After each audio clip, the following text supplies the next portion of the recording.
Mighty Perfect Exclusive.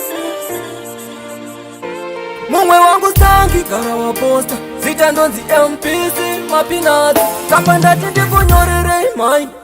Kuno kwa ndiri andina kana ndai Ndinga dai ndokurizira inare Pasita naka mchazi wona ndokudai Mama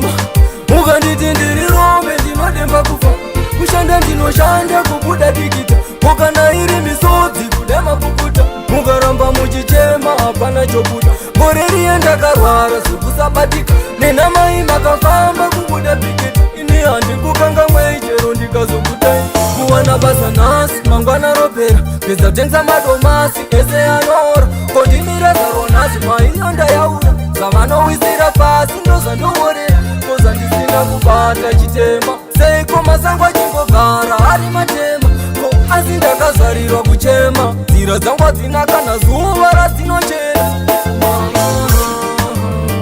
Muka nditi ndiri rombe ndinodemba kufa Kushanda ndinoshanda kubuda dikita Muka na iri misodzi kudema kukuta Muka ramba muchichema hapana chokuta Moreri enda karwara sikusabatika Nena mai makafamba kubuda bikita Ini handi kukanga mweichero ndikazokutai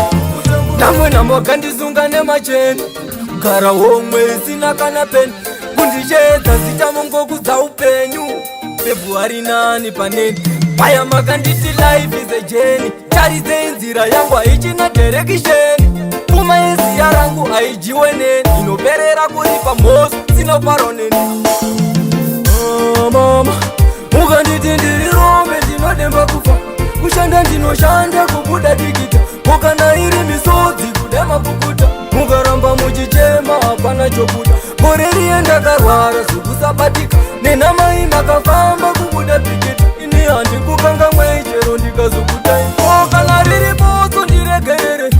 Ndombo za mafuka ama mutembere Apa sondibata moyo ndoipei chembere Utupo wangu chazura idetembere Akuchema nechinini vandengeru sawa Nemizodzi pamatama ndichino sawa Haripere wandichambwa nerushava shawa Ndoda muripe kugari vaibasa